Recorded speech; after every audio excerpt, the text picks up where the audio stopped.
ಕಾಂಗಾರು ದೇಶಕ್ಕೆ ಹೊರಟು ನಿಂತಿರುವಂತಹ ಕಾಂಗ್ರೆಸ್ ಶಾಸಕರ ಬಗ್ಗೆ. ಕಾಂಗ್ರೆಸ್ ಶಾಸಕರು ಲಗೇಜ್ ಪ್ಯಾಕ್ ಮಾಡಿಕೊಂಡು ಇವತ್ತು 8:30ಯಿಂದ ಶುರುವಾಗುತ್ತೆ ಒಂದೊಂದೇ ಟ್ರಿಪ್ಪು. ಮೊದಲ ಬ್ಯಾಚ್ ಹೋಗುತ್ತೆ, ಅದಾದಮೇಲೆ 12 ಗಂಟೆಗೆ ಒಂದು ಬ್ಯಾಚ್ ಹೋಗುತ್ತೆ, ಇನ್ನೊಂದು ಬ್ಯಾಚ್ ದೆಹಲಿಯಿಂದ ಹೋಗುತ್ತೆ, ಮತ್ತೊಂದು ಬ್ಯಾಚ್ ನಾಳೆ ಹೋಗುತ್ತಂತೆ. ಹೀಗೆ ಬೇರೆ ಬೇರೆ ದಿವಸಗಳಲ್ಲಿ ಹತ್ರ 30 ಜನ ಶಾಸಕರು ತಮ್ಮ ಫ್ಯಾಮಿಲಿ ಜೊತೆಗೆ ಹೋಗ್ತಾ ಇದ್ದಾರೆ ಅಂಥೇಳಿ. ಯಾವ ಕಾರಣಕ್ಕಾಗಿ, ಇದರ ಸುತ್ತು ಏನು ರಾಜಕೀಯ ಚರ್ಚೆ ಆಗ್ತಿದೆ, ಹಾಗೆಯೇ ನಾಯಿ ಬಾಲದ ಜಗಳ ಎಲ್ಲಿಗೆ ಬಂದು ನಿಂತಿದೆ ಅನ್ನೋದನ್ನು ಇದು ನಾವು ಯಾವಾಗಲೂ ಹೋಗ್ತಾ ಇರ್ತೀವಿ ಕುಟುಂಬ ಸಮೇತ. ಅದೇ ರೀತಿ ಈ ಸಲ ಹೋಗ್ತಾ ಇದ್ದೀವಿ.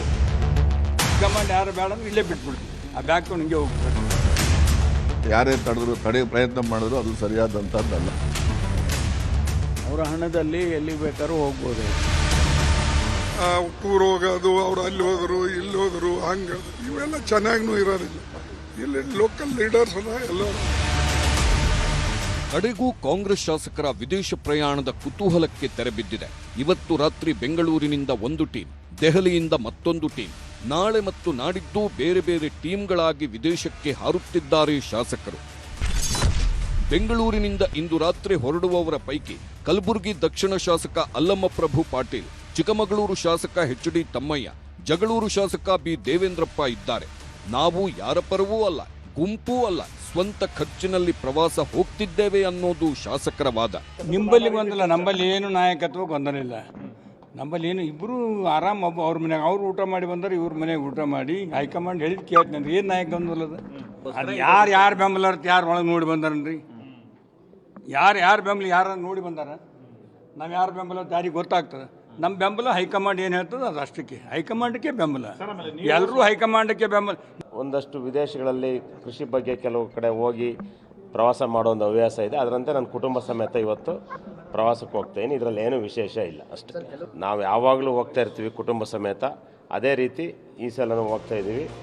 ಜಗಳೂರು ಶಾಸಕ ಬಿ ದೇವೇಂದ್ರಪ್ಪ ಆಸ್ಟ್ರೇಲಿಯಾ, ನ್ಯೂಜಿಲೆಂಡ್, ದುಬೈಗೆ ಹೋಗ್ತಿದ್ದಾರೆ ಎಂದಿದ್ದಾರೆ ಕಾರ್ಯಕರ್ತರು. ಕೆಂಪೇಗೌಡ ಏರ್ಪೋರ್ಟ್ಗೆ ಬಂದಿದ್ದು ಶಾಸಕರನ್ನ ಬೀಳ್ಕೊಡಲು ತಯಾರಿ ನಡೆದಿದೆ. ರಾತ್ರಿ 10 ಗಂಟೆ ಫ್ಲೈಟ್ಗೆ ಹೋಗಲಿದ್ದಾರೆ ದೇವೇಂದ್ರಪ್ಪ. ಜನ ನಾವು ಬಂದು ಈಗ ಶಾಸಕರಿಗೆ ವಿದೇಶ ಪ್ರವಾಸ ಹೋಗ್ತಿರೋದ್ರಿಂದ ನಾವು ಶುಭ ಹಾರೈಸಕ್ಕೆ ನಾವು ಈಗ ಬಂದಿದ್ದೀವಿ. ಆಸ್ಟ್ರೇಲಿಯಾ, ಕೀನ್ಯಾ, ದುಬೈ ಇನ್ನ ಇತರ ಇವರು ಫಸ್ಟ್ ಆಸ್ಟ್ರೇಲಿಯಾ ಹೋಗ್ತಿದ್ರು. ನಾವು ಕ್ಷೇತ್ರದ ಜನ ಬಂದಿದ್ದೀವಿ, ಮುಖಂಡರುಗಳು ಬೀಳ್ಕೊಡೋಕೆ. ಇನ್ನು ಬೆಂಗಳೂರು ಏರ್ಪೋರ್ಟ್ ಬಿಟ್ಟು ದೇಶದ ಬೇರೆ ಬೇರೆ ಏರ್ಪೋರ್ಟ್ಗಳಿಂದಲೂ ಕೆಲ ಶಾಸಕರು ಫಾರಿನ್ ಟೂರ್ ಹೋಗ್ತಿದ್ದಾರೆ. ದೆಹಲಿ ಏರ್ಪೋರ್ಟ್ನಿಂದ ಹೆಗ್ಗಡದೇವನಕೋಟೆ ಶಾಸಕ ಅನಿಲ್ ಚಿಕ್ಕಮಾದು, ಕೆಆರ್ ನಗರ ಶಾಸಕ ರವಿಶಂಕರ್ ಸೇರಿದಂತೆ ಕೆಲ ಶಾಸಕರು ಹೋಗಲಿದ್ದಾರೆ. ನಿನ್ನೆಯೇ ಎಲ್ಲರೂ ದೆಹಲಿಗೆ ಹೋಗಿದ್ದು ಇಂದು ದೆಹಲಿಯಿಂದ ಆಸ್ಟ್ರೇಲಿಯಾಗೆ ಪ್ರಯಾಣ ಬೆಳೆಸಲಿದ್ದಾರೆ.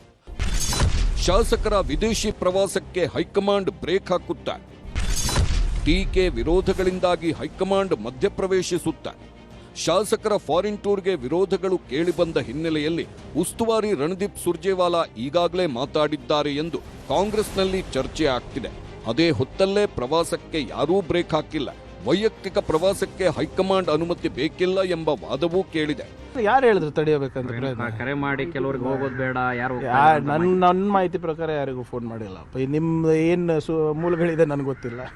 ಅದು ಯಾರು ತಡೀತಾರೆ ಅಂದರೆ ನಾನು ಅದಕ್ಕೆ ಒಂದು ಕಠಿಣವಾದಂಥ ಪದ ಬಳಸಿದ್ರೆ ಅದು ಬಹಳ ಪ್ರಚಾರ ಆಗೋಗ್ತದೆ. ಅದಕ್ಕೋಸ್ಕರ ಹೇಳಕ್ಕೆ ಹೋಗಲ್ಲ. ಯಾರೇ ತಡೆಯೋ ಪ್ರಯತ್ನ ಮಾಡಿದ್ರು ಅದು ಸರಿಯಾದಂಥದ್ದಲ್ಲ. ಯಾರು ಬೇಡ ಅಂದ್ರೆ ಹೇಳಿ, ಮೊನ್ನೆ ಹೇಳಿ ನಿಮಗೆ, ಹೈಕಮಾಂಡ್ ಯಾರು ಬೇಡ ಅಂದ್ರೆ ಇಲ್ಲೇ ಬಿಟ್ಬಿಡ್ತೀವಿ, ಆ ಬ್ಯಾಗ್ ತೊಗೊಂಡು ಹಿಂಗೆ ಹೋಗ್ತೀವಿ. ಅದ್ರಾಗ ಏನು ಪ್ರಶ್ನೆ ಇಲ್ಲ. ನೀವು ಸ್ವಂತ ಖರ್ಚಿಂದ ಅಂತ ಹೇಳ್ತಾ ಇದ್ದೀರಿ, ನೀವು ಸ್ವಂತ ಖರ್ಚಿಂದ ಹೇಳ್ತಾ ಇದ್ದೀರಿ. ಮತ್ತು ಪುಟ್ಟರಂಗ ಶೆಟ್ಟಿ ಅವರು ಪಶುಸಂಗೋಪನೆ ಇಲಾಖೆ ಅದು ಮೊನ್ನೆ ಕೇಳಿರಲ್ಲ, ನನಗೆ ಗೊತ್ತಿಲ್ಲ. ಪಶುಸಂಗೋಪನೆ ಮಿನಿಸ್ಟರ್ ಹೇಳಿರಲ್ಲ, ನನಗೇನು ಸಂಬಂಧ ಇಲ್ಲ. ಶಾಸಕರು ಹೀಗೆ ಹೇಳ್ತಿರೋವಾಗಲೇ ಎಐಸಿಸಿ ಅಧ್ಯಕ್ಷ ಮಲ್ಲಿಕಾರ್ಜುನ್ ಖರ್ಗೆ ಅವರು ಶಾಸಕರ ಪ್ರವಾಸದ ಬಗ್ಗೆ ಮಾತನಾಡಲು ಆಸಕ್ತಿ ತೋರಲಿಲ್ಲ. ಇದೆಲ್ಲ ಲೋಕಲ್ ಇಶ್ಯೂ, ಸಿಎಂ ಡಿಸಿಎಂ ನೋಡ್ಕೊಳ್ತಾರೆ ಬಿಡಿ ಎಂದ್ರು. ನೋಡಪ್ಪ, ಇದು ಲೋಕಲ್ ಇಶ್ಯೂ.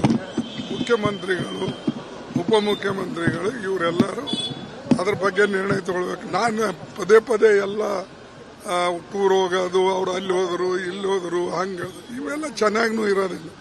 ಇಲ್ಲಿ ಲೋಕಲ್ ಲೀಡರ್ಸ್ ಎಲ್ಲರೂ. ಶಾಸಕರ ಪ್ರವಾಸದ ಬಗ್ಗೆ ಉಪಮುಖ್ಯಮಂತ್ರಿ ಡಿಕೆ ಶಿವಕುಮಾರ್ ಅನುಮಾನ ವ್ಯಕ್ತಪಡಿಸಿದ್ದಾರೆ. ಟೂರ್ಗೆ ಯಾರು ಸ್ಪಾನ್ಸರ್ ಮಾಡಿದ್ದಾರೆ ಅಂತ ಗೊತ್ತಿಲ್ಲ ಎಂಬ ಹೇಳಿಕೆ ಮೂಲಕ ಯಾರೋ ಒಬ್ಬರು ಸ್ಪಾನ್ಸರ್ ಮಾಡಿರಬಹುದೇನೋ ಎಂಬ ಪ್ರಶ್ನೆ ಉದ್ಭವಕ್ಕೆ ಎಡೆಮಾಡಿಕೊಟ್ಟಿದ್ದಾರೆ. ಆದ್ರೆ ಯಾರ ಸ್ಪಾನ್ಸರ್ ಅಲ್ಲಿಲ್ಲ. ನಾನು ಸ್ಪಾನ್ಸರ್ ಮಾಡುವುದಕ್ಕೆ ಸಿಎಂ ಆಗಬೇಕಿತ್ತಾ ಎಂದಿದ್ದಾರೆ ಪಶುಸಂಗೋಪನಾ ಸಚಿವ ಕೆ ವೆಂಕಟೇಶ್. ನನಗೆ ಯಾವ ಟೂರ್ ಬಗ್ಗೆನೂ ನನಗೆ ಗೊತ್ತಿಲ್ಲ. ಅವ್ರವ್ರ ವೈಯಕ್ತಿಕವಾದ ವಿಚಾರಗಳಿದೆಯೋ ಇಲ್ಲ ಯಾರು ಕಳಿಸ್ತಾ ಇದ್ದಾರೋ ಯಾರು ಸ್ಪಾನ್ಸರ್ ಮಾಡ್ತಾ ಇದ್ದಾರೋ ನನಗೇನು ಗೊತ್ತಿಲ್ಲ.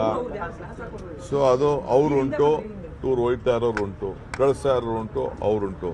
ನಾನು ಪಕ್ಷದ ಅಧ್ಯಕ್ಷನಾಗಿ ನನಗೆ ಗೊತ್ತಿಲ್ಲ. ನಾನು ಇದಕ್ಕೆ ಇಂಟರ್ಫಿಯರ್ ಆಗಿ ತಯಾರಿಲ್ಲ.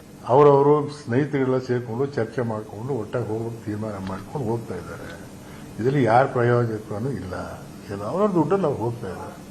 ಈ ಟೈಮಿಂದ ಹೋಗೋಕ್ಕಾಗಲ್ಲ, ಈ ಬಜೆಟ್ ಬರ್ತಾ ಇದೆ, ಇವೆಲ್ಲ ಇದೆ, ನಾನು ಹೋಗ್ತಾ ಇಲ್ಲ ಅಷ್ಟೇ.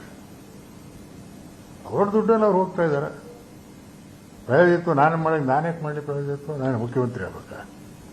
ನಾನೇ ಮಾಡಕ್ಕೆ ಹೋಗಿ ಮುಖ್ಯಮಂತ್ರಿ ಆಗೋರು ಮಾಡ್ತಾ ಇರೋದು ನನಗೆ ಗೊತ್ತಿಲ್ಲ. ಈ ಮಧ್ಯೆ ಶಾಸಕರ ವಿದೇಶಿ ಪ್ರವಾಸಕ್ಕೂ ಕುರ್ಚಿ ಕಚ್ಚಾಟಕ್ಕೂ ಸಂಬಂಧವಿಲ್ಲ ಅಂತಾರೆ ಕೆಲ ಸಚಿವರು. ಯಾಕೆ ಹೋಗ್ತಾರೆ ಗೊತ್ತಿಲ್ಲ ನಮಗೆ. ಅವರು ಇಂಡಿವಿಜುವಲ್ ಆಗಿ ಅವರ ಡಿಸಿಷನ್, ಅದು ಅವರ ಹಣದಲ್ಲಿ ಎಲ್ಲಿ ಬೇಕಾದ್ರೂ ಹೋಗ್ಬೋದು. ಅವರು ಎಲ್ಲ ಅವ್ರಿಗೇನು ಕೆಲಸ ಇಲ್ಲಲ್ಲ, ಬಡ್ಜೆಟ್ನಲ್ಲಿ ಏನು ಕೆಲಸ ಇದೆ ಅವ್ರಿಗೆ? ಬಡ್ಜೆಟ್ ಪ್ರಿಪರೇಷನ್ ಮಾಡೋರು ಮುಖ್ಯಮಂತ್ರಿಗಳು ಮತ್ತು ಫೈನಾನ್ಸ್ ಡಿಪಾರ್ಟ್ಮೆಂಟು. ಅವರು ಹೇಳೋದೆಲ್ಲ CLPಯಲ್ಲಿ ಹೇಳಿದ್ದಾರೆ. ಅದರಲ್ಲೇನು ದೊಡ್ಡ ಏನು ನಾಯಕತ್ವ ವಿಚಾರಕ್ಕೂ ಇದಕ್ಕೆ ಸಂಬಂಧ ಇಲ್ವಾ? ಅದೇನು ಅದಕ್ಕೂ ಇದಕ್ಕೂ ಏನು ಸಂಬಂಧ ಇರ್ತದೆ ನೋಡಿ. ಏನೇ ಚರ್ಚೆ ಇದ್ರೂ ಕೂಡ ಅದು ದೆಹಲಿ ಮಟ್ಟದಲ್ಲಿ, ರಾಜ್ಯದಲ್ಲಿ ಚರ್ಚೆ ಮಾಡಿದ್ರೆ ಅದು ಅಕ್ಷಮ್ಯ ಅಪರಾಧ ಆಗುತ್ತೆ. ಪಕ್ಷದ ಶಿಸ್ತಿನ ಸಿಪಾಯಿಯಾಗಿ ಏನು ಡೆಲ್ಲಿ ಹೈಕಮಾಂಡ್ ಏನು ಹೇಳ್ತಾರೆ ಆ ರೀತಿ ನಡ್ಕೊಳ್ಳೋದು ನಮ್ಮ ಕರ್ತವ್ಯ. ಈ ಮಧ್ಯೆ ಶಾಸಕರ ಟೂರ್ ಬಗ್ಗೆ ಬಿಜೆಪಿ ಟೀಕಿಸಿದೆ. ರಾಜ್ಯದ ಜನರು ಎದುರಿಸುತ್ತಿರುವ ಸಮಸ್ಯೆಗಳಿಗೆ ದೇಶದಲ್ಲಿ ಪರಿಹಾರ ಸಿಗ್ತಿಲ್ಲ, ವಿದೇಶದಲ್ಲಿ ಪರಿಹಾರ ಸಿಗಬಹುದೇನೋ ಅಂತ ಪ್ರವಾಸ ಮಾಡುತ್ತಿದ್ದಾರೆ ಅಂತ ಸಿಟಿ ರವಿ ಗೇಲಿ ಮಾಡಿದ್ದಾರೆ. ಇಲ್ಲಿರುವ ರಾಜಕೀಯ ನೇತೃತ್ವ, ಇಲ್ಲಿರುವ ವ್ಯವಸ್ಥೆ ನ್ಯಾಯ ಕೊಡಕ್ಕೆ ಸಾಧ್ಯ ಇಲ್ಲ ಅಂತ ಆಡಳಿತಾರೂಢರಿಗೆ ಅನಿಸಿದೆ. ಹಾಗಾಗಿ ಇದಕ್ಕೆ ಏನಾದ್ರು ಪರಿಹಾರ ವಿದೇಶದಲ್ಲಿ ಸಿಗಬಹುದು ಅನ್ನೋ ಆಶಾಭಾವನೆ ಇಟ್ಕೊಂಡು ಅವರು ವಿದೇಶಕ್ಕೆ ಹೋಗ್ತಾ ಇದ್ದಾರೆ. ಹಾಗಾಗಿ ಯಾರು ತಪ್ಪು ತಿಳ್ಕೊಬೇಡಿ. ಇವ್ರುಗಳ ಮೇಲೆ, ಇಲ್ಲಿರೋ ನಾಯಕತ್ವದ ಮೇಲೆ ಅವ್ರಿಗೆ ನಂಬಿಕೆ ಇಲ್ಲ. ಇವ್ರ ಸಮಸ್ಯೆ ಬಗೆಹರಿಸ್ತಾರೆ ಅನ್ನೋ ವಿಶ್ವಾಸ ಇಲ್ಲ. ಅಲ್ಲೇನಾರು ಸಮಸ್ಯೆಗೆ ಪರಿಹಾರ ಸಿಗ್ಬೋದೇನೋ ಅಂತೇಳಿ ಪರಿಹಾರ ಹುಡ್ಕೊಂಡು ಹೋಗ್ತಾ ಇದ್ದಾರೆ. ಹಾಗಾಗಿ ದಯಮಾಡಿ ಯಾರು ಅವ್ರ ಬಗ್ಗೆ ತಪ್ಪು ತಿಳ್ಕೊಬೇಡಿ. ಅವರಿಗೆ ಪ್ರೋತ್ಸಾಹಿಸಿ ಅವರು ಇಲ್ಲಿ ಇರುವ ಸಮಸ್ಯೆ ಮತ್ತು ಇಲ್ಲಿ ಆಗ್ತಿರೋ ಅನ್ಯಾಯದ ವಿರುದ್ಧ ಪ್ರತಿಭಟಿಸಿ ಅವರು ಅಲ್ಲಿಗೆ ಹೋಗ್ತಾ ಇದ್ದಾರೆ. ಅಧಿಕಾರ ಹಂಚಿಕೆ, ಶಾಸಕರ ಟೂರ್ ಬೆನ್ನಲ್ಲೇ ದಲಿತ ಸಿಎಂ ಕೂಗು. ಮಹದೇವಪ್ಪ ಬೆನ್ನಿಗೆ ನಿಂತ ಡಾಕ್ಟರ್ ಜಿ ಪರಮೇಶ್ವರ್. ನಾಯಕತ್ವ ವಿಚಾರಕ್ಕೂ ಇದಕ್ಕೆ ಸಂಬಂಧ ಇಲ್ವಾ? ಅದೇನು ಅದಕ್ಕೂ ಇದಕ್ಕೂ ಏನು ಸಂಬಂಧ ಇರ್ತದೆ ನಮ್ಮಲ್ಲಿ ಏನು ನಾಯಕತ್ವ ಗೊಂದಲಿಲ್ಲ. ನೋಡಿ, ಏನೇ ಚರ್ಚೆ ಇದ್ರೂ ಕೂಡ ಅದು ದೆಹಲಿ ಮಟ್ಟದಲ್ಲಿ. ಎಲ್ಲರನ್ನೂ ಮೀರಿಸುವಂತ ಲೀಡರ್ಗಳಿದ್ದೀವಿ ನಾಯಿಲ್ವಾ?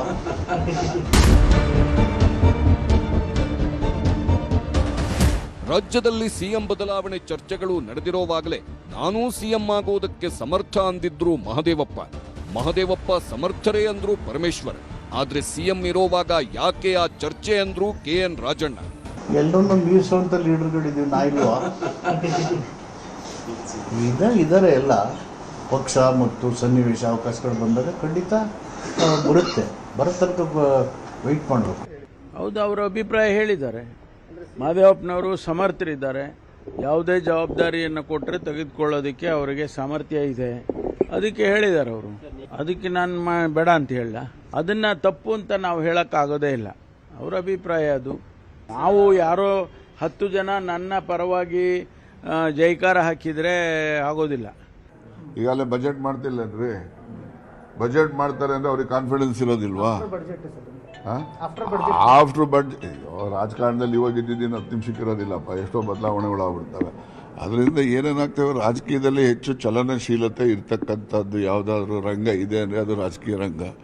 ಅದು ಬದಲಾವಣೆಗಳಿಗೆ ಸಹಜ, ಅದು ನಡೀತಾ ಇರುತ್ತೆ. ಏನು ಮಾಡೋಕ್ಕಾಗಲ್ಲ. ಹೀಗೆ ಮಾತನಾಡುತ್ತಿರುವಾಗಲೇ ಮಹದೇವಪ್ಪನವರು ಬೀದಿನಾಯಿ ಮಾತುಗಳನ್ನಾಡಿದ್ರು. ಹೈಕೋರ್ಟ್ ಆದೇಶ ಉಲ್ಲೇಖಿಸಿ ಮಾತನಾಡುತ್ತಾ ಬೀದಿನಾಯಿಗಳನ್ನೆಲ್ಲ ಒಳಗಾಕಿ ಅಂತ ಹೈಕೋರ್ಟೇ ಹೇಳಿದೆ. ನಾಯಿ ಬಾಲ ಅಲ್ಲಾಡಿಸಬೇಕೇ ಹೊರತು ಬಾಲವೇ ನಾಯಿ ಅಲ್ಲಾಡಿಸೋದಕ್ಕಾಗುತ್ತಾ ಎಂಬ ಪ್ರಶ್ನೆ ಎತ್ತಿದ್ದರು. ಇದಕ್ಕೆ DK ಶಿವಕುಮಾರ್ ಟೀಮ್ ಟಾಂಗ್ ಕೊಟ್ಟಿದೆ. ಕಟ್ಟ ಕಾಂಗ್ರೆಸ್ಸಿಗರು ಯಾರು ಕೂಡ ಬೀದಿ ನಾಯಿಗಳಲ್ಲ, ನಿಯತ್ತಿನ ನಾಯಿಗಳು. ಕಟ್ಟ ಕಾಂಗ್ರೆಸ್ಸಿಗರೆಲ್ಲರೂ ಕೂಡ ನಿಯತ್ತಿನ ನಾಯಿಗಳೇ ಹೊರತು ಬೀದಿ ನಾಯಿಗಳಲ್ಲ. ಯಾವತ್ತೂ ಕೂಡ ಋಣವನ್ನು ತೀರಿಸುವಂಥ ಋಣನ ಇಟ್ಕೊಂಡು ತೀರಿಸುವಂಥ ವ್ಯಕ್ತಿತ್ವವನ್ನು ಇಟ್ಕೊಂಡಿರ್ತಕ್ಕಂಥ ನಾಯಿಗಳು. ಅದು ಬೀದಿ ಇರ್ಬೋದು, ಸಾಕಿರೋದಿರ್ಬೋದು. ಯಜಮಾನನಿಗೆ ಯಾವತ್ತೂ ಕೂಡ ಋಣ ತೀರಿಸ್ತದೆ. ಸ್ವಲ್ಪ ಹೇಳ್ತೀನಿ, ನಾ ಹೇಳಿದ್ದು ಇಷ್ಟೇನೇನೆ. ನಾಯಿಗಳನ್ನ ಯಾರಿಗೆ ಹೋಲಿಸಿದ್ದಾರೆ ನನಗೆ ಗೊತ್ತಿಲ್ಲ. ಕಾಂಗ್ರೆಸ್ಸಿಗರು ನಿಯತ್ತಿನ ನಾಯಿಗಳು ಅಂತ ಹೇಳಿದ್ದೀನಿ. ಕಾಂಗ್ರೆಸ್ಸಿಗರು ನಿಯತ್ತಿನ ನಾಯಿಗಳು. ನಾಯಿಗಳು ಯಾವತ್ತೂ ಕೂಡ ಯಜಮಾನನಿಗೆ ಋಣ ತೀರಿಸ್ತದೆ ಹೊರತು ಬೇರೆ ರೀತಿ ಮಾಡೋದಿಲ್ಲ. ಆ ನಾಯಿಗಳ ಸ್ವಭಾವ ಅದು. ನೋಡಿದೆ, ನಾನು ವಿಡಿಯೋ ನೋಡಿದೆ. ಆ ಪದಗಳೆಲ್ಲ ಬಳಕೆ ಮಾಡಬಾರ್ದು. ಈಗ ಬೀದಿ ನಾಯಿಗೆ ಶಾಸಕರು ಹೋಲಿಸಿದ್ರೆ ಅವರೊಬ್ಬರು ಶಾಸಕರಲ್ವಾ, ಮತ್ತು ಅವ್ರ್ಯಾರು? ಈಗ ಬೀದಿ ನಾಯಿ ಬಗ್ಗೆ ಶಾಸಕರನ್ನು ಹೋಲಿಸಿದ್ದಾರೆ ಅವ್ರೀಗ. ಡಿ ಕೆ ಸಾಹೇಬ್ರ ಫಾಲೋವರ್ ಇರಲಿ, ಕಾಂಗ್ರೆಸ್ ಫಾಲೋವರ್ ಇರಲಿ, ಸಿದ್ದರಾಮಯ್ಯ ಅವ್ರ ಶಾಸಕರ ಬಗ್ಗೆ ಮಾತಾಡಿದ್ದಾರೆ. ಹಂಗಾರೆ ಅವ್ರು ಯಾರು?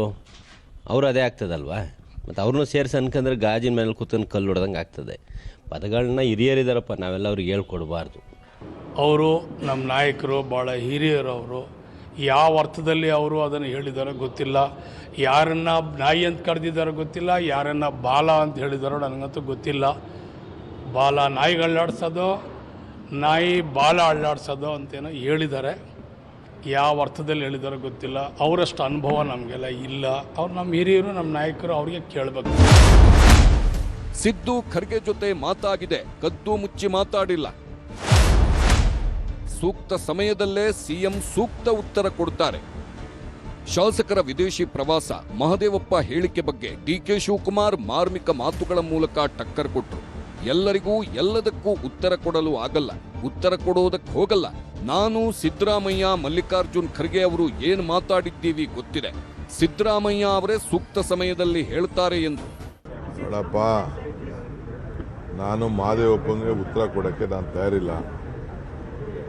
ಯಾರಿಗೂ ಉತ್ತರ ಕೊಡೋಕ್ಕೆ ನಾನು ತಯಾರಿಲ್ಲ. ನಾನು ಹಿಂದೆ ಹೇಳಿದ್ದೀನಿ, ಇದು ನಮ್ಮ ನಾಯಕತ್ವದ ವಿಚಾರ. ಸಿದ್ದರಾಮಯ್ಯನವರು ಹೇಳಿದ್ದಾರೆ, ಖರ್ಗೆ ಸಾಹೇಬರು ಹೇಳಿದ್ದಾರೆ.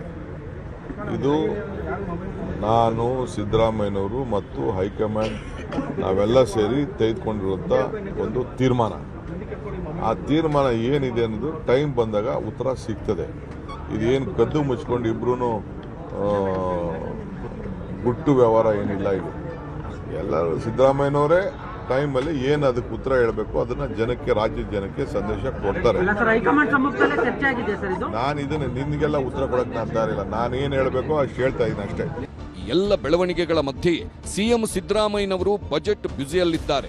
ರೈತ ಸಂಘಟನೆಗಳೊಂದಿಗೆ ಚರ್ಚಿಸಿ ಬೇಡಿಕೆಗಳ ಪಟ್ಟಿ ಪಡೆದಿದ್ದಾರೆ. ಹಾಗೆ ನಾನಾ ಇಲಾಖೆಗಳು, ಸಂಘಟನೆಗಳ ಮನವಿಯನ್ನೂ ಸ್ವೀಕರಿಸುತ್ತಿದ್ದಾರೆ. ಸಿಎಂ ಬಜೆಟ್ ಮಂಡಿಸುವ ಹೊತ್ತಿಗೆ ವಿದೇಶಕ್ಕೆ ಹೋಗಿರುವ ಶಾಸಕರೆಲ್ಲರೂ ವಾಪಸ್ ಬರ್ತಾರಾ ಇಲ್ವಾ ಎಂಬ ಕುತೂಹಲ ಮೂಡಿದೆ. Bureau report, news 18.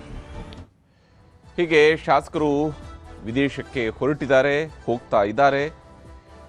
ಆ ಮೂಲಕವಾಗಿ ಪ್ರವಾಸವನ್ನು, ಅಧ್ಯಯನ ಪ್ರವಾಸ ನಾನಾ ರೀತಿಯಲ್ಲಿ ಹೇಳ್ತಾರೆ. ಆದರೆ ಫ್ಯಾಮಿಲಿ ಟೂರ್ ಹೋಗ್ತಾ ಇದ್ದೀವಿ ಅನ್ನೋಂಥದ್ದನ್ನು ಅವರು ನಾನಾ ರೀತಿಯಲ್ಲಿ ಹೇಳ್ತಾರೆ. ಆದರೆ ಫ್ಯಾಮಿಲಿ ಟೂರನ್ನು ಈ ರೀತಿಯಾಗಿ ಜೊತೆಯಾಗಿ ಎಲ್ಲ ಫ್ಯಾಮಿಲಿ ಜೊತೆಗೆ ಯಾಕೆ ಹೋಗ್ತಿದ್ದಾರೆ ಅನ್ನೋಂಥ ಕುತೂಹಲ ಇರುವಂಥ ಅದೇ ಪ್ರಶ್ನೆಯೂ ಕೂಡ ಇರುವಂಥದ್ದು. ಕಾಂಗಾರ ದೇಶಕ್ಕೆ ಹೋಗುವಂತಹ ಕಾಂಗ್ರೆಸ್ ಶಾಸಕರು ಅದೇನೇನೆಲ್ಲ ತಿಳ್ಕೊಂಡು ಬರ್ತಾರೆ, ಏನೇನೆಲ್ಲ ಅಧ್ಯಯನ ಮಾಡ್ಕೊಂಡು ಬರ್ತಾರೆ, ಅದರ ಅನುಭವವನ್ನು ಹೇಗೆ ಇಲ್ಲಿಗೆ ತರ್ತಾರೆ ಅಂತ ನೋಡಬೇಕು.